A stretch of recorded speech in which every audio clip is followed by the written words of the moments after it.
Hey, this is Leach with Simpson Math, and in this video, we will be conducting a fundamental review of fractions.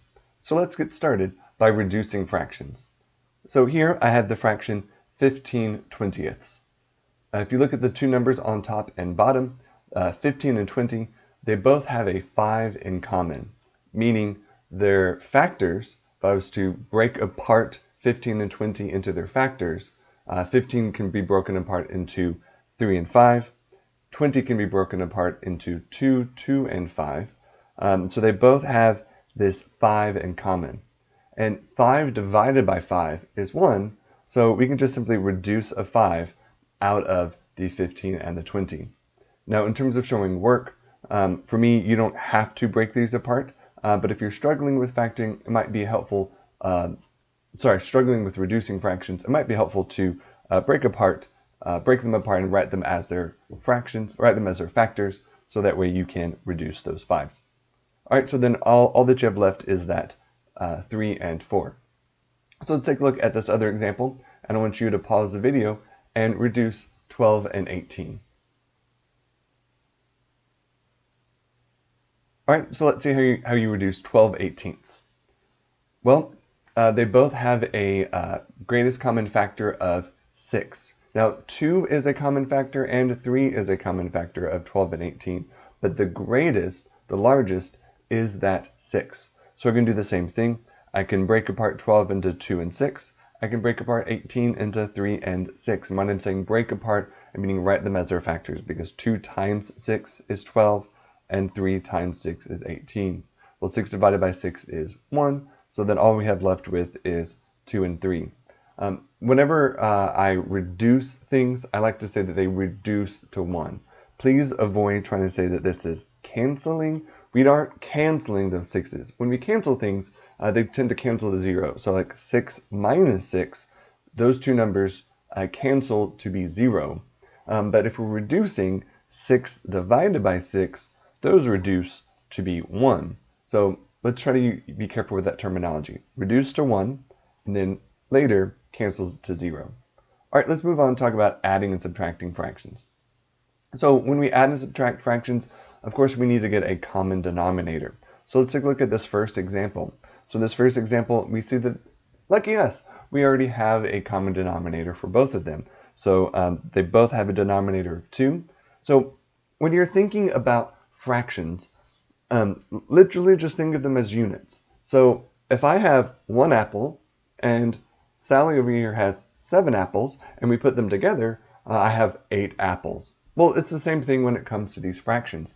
I have one of these things that we call halves. Whatever a half is, don't worry about it. I have one of the thing called half. Sally over here has 7 of the things that we call halves. So if I put together my 1 half with 7 halves from Sally, I now have 8 of these things that we call halves. I now have 8 halves. And so then we can then reduce 8 halves. Think of this back as being a fraction instead of just units, and 8 halves reduces to 4. Quite literally, when these rational numbers, which is what mathematicians call these fractions, when rational numbers are defined and devised, they are basically treated as units. We have this integer and then this unit part that is this that fraction, that denominator. So just think of them as units, and adding fractions makes a lot more sense. So let's take a look at this next example, 1/2 and 4/3, and we're going to add those together. So again, if I have one of these things called halves, and Sally has 4 of these things called thirds, can I just be like, oh, well, we have 5 things and be done with it? No, because 5 things of what? We have to like convert so that we were talking about the same units. They're quite literally like apples and oranges. So we have to get the same denominator. So with this, we have you have to think about LCDs or LCMs. Least common denominator, least common multiple, same sort of idea. So over here, what is the least common multiple of 2 and 3? Well, least common multiples, that's the skip counting thing that you might remember. 2, 4, 6, 8, 10, 12, so forth. 3s, 3, 6, 9, 12, 15, so forth. What is the first of those numbers that they equal. Well, 2, 4, 6, 3, 6, that's the least common multiple. That's the smallest multiple they have in common. They also have the multiple of 12. They also have the multiple of 18 in common, and it keeps repeating up like that. But we want the smallest to make our life easier. So then what does the 3 need in order for me to get to the 6 by multiplication? Well, the 3 needs a 2, so it's going to be 3 times 2. What does the 2 need in order for us to get to 6? Well, it needs a times 3. So we're going to multiply not just our denominator by 2 or by 3, but I'm going to multiply this second fraction by 2 over 2, and this first fraction by 3 over 3. These fractions, 2 over 2 and 3 over 3, are kind of something that we casually refer to, a little bit jokingly refer to as fancy 1. 1's great because I can make it be whatever I want it to be. So here I have this 2 over 2, that's just 1. And I can multiply by 1 whenever I want to. If I ever have something and I multiply it by 1, it stays that something. It doesn't change. So I can multiply by 1, but I can make 1 be whatever form that is most convenient to me at that time. And in this case, it's the 3 over 3 and this 2 over 2. So I'm going to multiply, and I'll talk about multiplying fractions in a minute, but when we multiply fractions, we multiply top times top, and then bottom times bottom. So 3 times 1 is 3, and 3 times 2 is 6, and then top times top, 4 times 2 is 8, and 3 times 2 is this 6. Now, I have 3 of these things that we call sixths. Sally has 8 of these things that we call sixths. So if I add them together, how many sixths do I have? Oh, well, we have 11 sixths. All right, let's take a look at the next one. All right. So I want you to take a second. I want you to try to work these next two. These are done with subtraction, but it's the same idea. We need common denominators. So take a second, pause the video, and try these on your own. All right, welcome back. Let's see how you did. Okay, so I'm looking at the 8 and the 4 in the denominator, and I need to get their least common multiple. Well, the least common multiple of 8 and 4 is just 8. Now, some of you might have been tempted to go all the way up to 32, because if you notice that 8 times 4 does equal 32, but that's not least, all right? There's actually several common multiples in between 8 and 32. So you want to find the one that's least, and it's not always just going to be when you multiply them together. It is, like it was on this previous one, when 2 and 3, like it was with 2 and 3, when they have no common factors between each other. So if you think about 8 and 4, if this was 8 over 4, that would reduce nicely, or the other way around, 4/8, that would reduce. So if something would reduce, that means that their least common multiple is not just them multiplying together. So the least common multiple is 8. 8 is already 8, don't need to touch it. But this 4, I do need to multiply this denominator by 2. I can't just multiply the denominator by 2, so I'm going to multiply this second fraction by 2 over 2, again a fancy 1. So top times top, 5 times 2 is 10, and then on the denominator, 4 times 2 is my 8.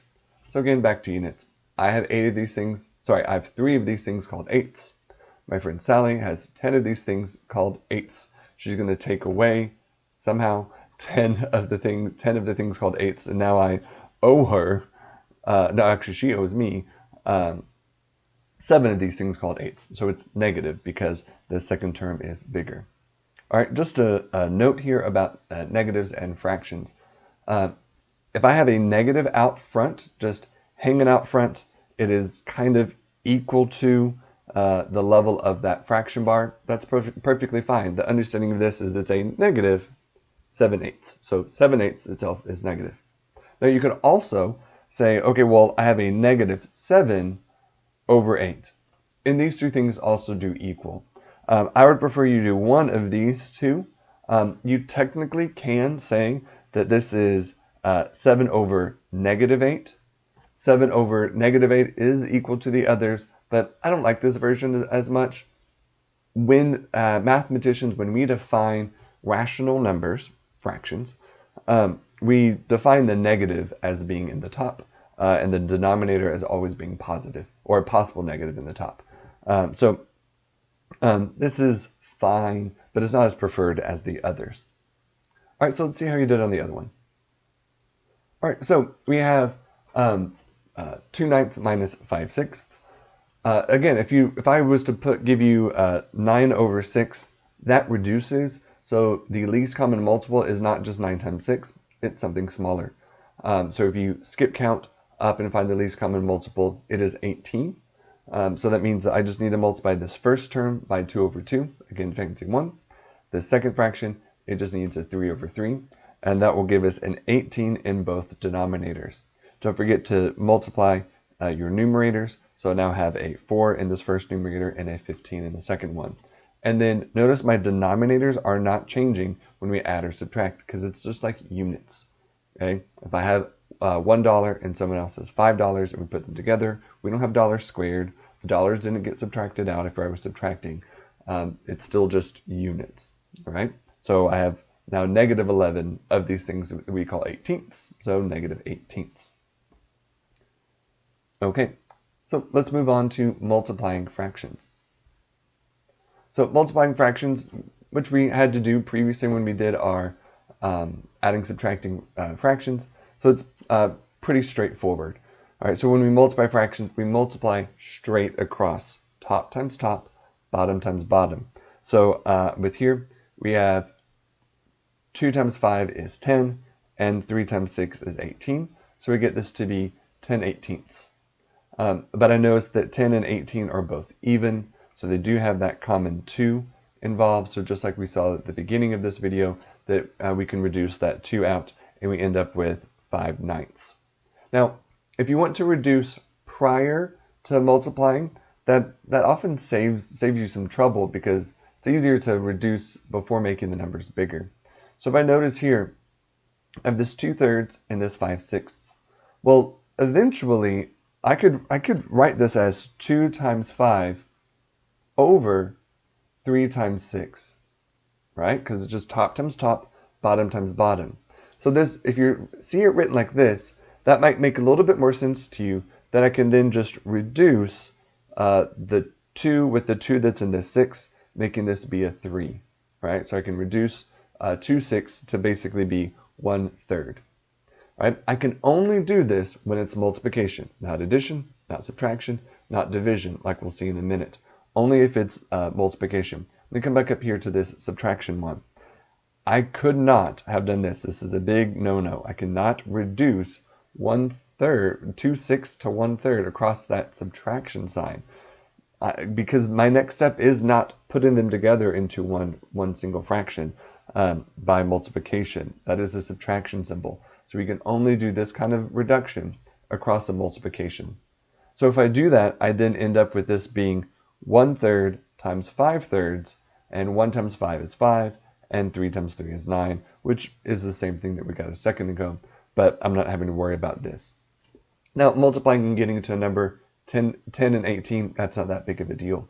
But what if I was to multiply and the numbers were getting to the hundreds or the thousands, when I could just have reduced before and avoided getting numbers that big? So pre-reducing is a helpful tactic. All right, so let's take a look at this next one. All right, so I have 7/4 times 30/5. So again, we can pre-reduce. It's going to be a little bit easier to pre-reduce the first if it's a fraction by itself instead of across the multiplication symbol. So 30 divided by 5, it's just 6. You can reduce the 5 to 6, or it's just that integer 6. This over 1 isn't really necessary anymore, but it might be helpful for you to see that the 6 is in the numerator and the 4 is in the denominator. So I can reduce a 2 out of this and be left with a 3/2. So now all I have left with is 7 times 3 over 2 times 1, and now that's just 21/2. Again, you could have just multiplied across and then found the common items and then reduced there. But again, I like to pre-reduce if possible. All right, so that's multiplying fractions. All right, lastly, today we're going to be talking about dividing fractions. So there's 2 methods for dividing fractions. One is one that you probably learned since middle school. I'm going to show you another one that's a little bit more mathematical highbrow and actually comes in comes a lot easier. It makes higher levels of mathematics be a little bit easier, a little bit faster than worrying about all this keep, change, flip business. All right, so what is this big old bar? Well, that big old bar is a division bar, right? Well, another way to write a division bar is just to write, oops, flipped my eraser. Another way to write a division bar is just to write the division symbol. So I could just basically unstack this 1/2 divided by 3/2 as 1/2 divided by 3/2. So just quite simply unstack it. That fraction bar, that division bar is just the same thing as a division symbol. So now that we have that, this is called a complex fraction or compound fraction. Looks a lot easier to deal with. But dividing by a fraction is the same thing as multiplying by a reciprocal. That is a thing you really need to understand, especially if you're when you get to the point that we're solving, which you will get to if you're solving and you need to divide both sides of an equation by a fraction. Oftentimes it's easier by just multiplying by its reciprocal. A reciprocal is where the numerator and the denominator just switch. They flip, right? Now, this term flip is a little flippant because sometimes it's not clear if you say, oh, flip it. Well, it is a big ambiguous and flip is sometimes ambiguous. So it's good to try to use the word reciprocal if possible.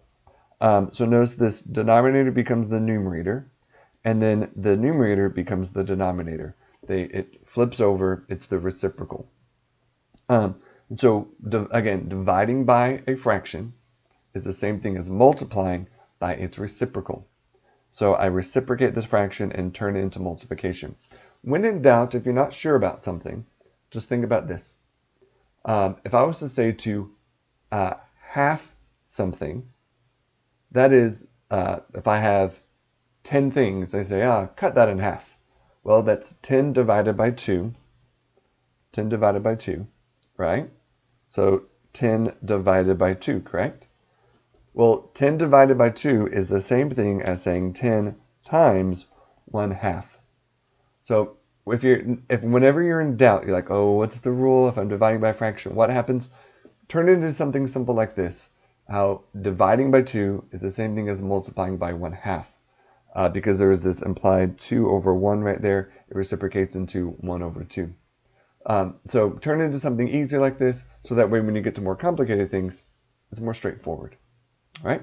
So now that we've reciprocated it and now it's multiplication, now all we need to do is multiply straight across. So 1 times 2 is 2, and 2 times 3 is 6. So we're left with 2/6, which the 2's reduce, and we're at 1/3. And again, you could have pre-reduced and just reduce those 2's and be left with quite immediately 1/3. Right? Now, the other method is using our fancy 1. All right, so we talked about fancy 1 when we're adding, when we're having to add or subtract fractions.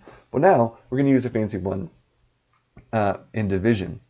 So this compound or complex fraction is quite messy, specifically because of the denominators inside of those things, right? So if I can make those denominators go away, then I would be left with just a regular old fraction. To do this, I'm going to multiply by the least common multiple of my two denominators. Now, since my denominators are 2 in this case, so they're the same number 2, so we'll just use 2 over 2. So I'm multiplying by just 2 over 2, but in my work, I've written them with tiny little over 1s, just so people can understand a little bit clear about what's happening. The little over 1s are not necessary, but it might be helpful for you to see. So I'm multiplying by 2 over 1 over 2 over 1. Now, this is the same thing over itself, so this is equaling to 1, so I'm just multiplying by 1. When I do this, this 2 is going to reduce with that 2. So this 2 in the denominator of the numerator is going to reduce with the numerator in the numerator. And then this 2 that's in the denominator of the denominator is going to reduce with this 2, which is in the numerator of the denominator. Right? So when we do that, we'll be left with just 1 over 3. So 1/3. Now this might seem a little bit fuzzy to you, so I'm going to show you this a little bit clearer. So this is my 2 over 1 over 2 over 1, but all in the same fraction. So if I look just within here, if I said, okay, here's 1/2 times 2 over 1, these 2's reduced to 1, and we're left with just 1. These 2's reduced to 1, and we're left with just 3 over 1, or just 3. All right? So we end up with just being 1/3. Now, that might be new to you, but understanding the second method, and method 1, method 2, after today's video, I'm not going to refer to them as method 1 or method 2. They're just two different ways to divide fractions. But going forward, this second method is a lot more useful. It's a lot faster if you can get your head around it. All right, so let's take a look at 2 more examples, and I want you to try to use this. I want you to try to use method 2 on this. I will show you both methods in just a second, but try to use method 2 to simplify this one. So find the least common denominator of 6 and 8 and multiply by fancy 1 using that LCD. All right, welcome back. Let's see how you did it. So the least common multiple of 6 and 8, I know I said LCD a second ago. LCD, LCM, I kind of use those interchangeably. Least common multiple, and the least common multiple when we're dealing with adding fractions is the least common denominator. Same difference, basically. So the least common multiple of 6 and 8 is 24, which is smaller than 6 times 8, which is 48, because they have common factors. So I'm going to multiply by 24 over 24.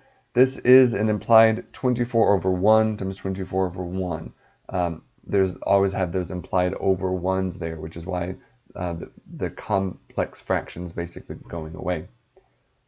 So when you do this, I can reduce basically a 6 out of both 6 and 24. So we'll be left with just 4, or 4 over 1. Then our 8, we can reduce an 8 out of 8 and 24 and be left with 3 over 1. So then we have 7 times 4, which is 7 times 4, which is 28, and 3 times 3, which is 9. So 7/6 divided by 3 over 8 just simplifies down to 28/9. Now, here's method 1, just using the good old keep, change, flip. So I'm going to rewrite this as division, and then I'm going to flip or do the reciprocal of 3/8 to be 8/3 and change this to multiplication. So then when we do that, we notice that the 8 and 6 can reduce to 4/3. And notice it's the same kind of reduction, but it does happen with one thing instead of 2 sets of reductions. And then we're left with, again, the same step we had last time. 7 times 4 is 28, and 3 times 3 is 9. All right, so that's simplifying that one using both methods. All right, then pick your method, don't care which one you do, but I want you to now simplify 3 over 5/3. So 3 divided by 5/3. I'll do method 1 first, just because it's what I have written first, but again, I'll show you both methods. So pause the video and try this on your own. All right, welcome back. All right, so one thing to notice first is that these 3's do not reduce. If you think you can just slash those out and end up with 1/5, you'd be sorely mistaken. And you can really see that here when we work method 1. So it's 3 divided by 5/3, which then becomes 3 times 3/5 when you turn to multiplication and do the reciprocal. Dividing by fraction is the same thing as multiplying by its reciprocal. And so really, both of these 3's end up in the numerator. That's why they don't reduce. Okay, so 3 times 3 is 9, and 1 times 5 is 5. So we have 9/5. Using method 2, the least common multiple of the denominator here is a 1, and this denominator is a 3. So the least common multiple of 1 and 3 is just 3.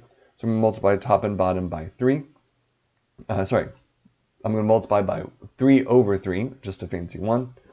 These 3's reduce to 1. So now all I'm left with is 3 times 3, which is 9.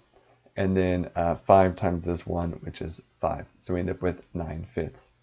All right, and so that's how those are two different methods on how you divide fractions. Now, you might be thinking to yourself going, okay, cool, but I don't see myself having to work with fractions. We have calculators for this. Yes, I get it.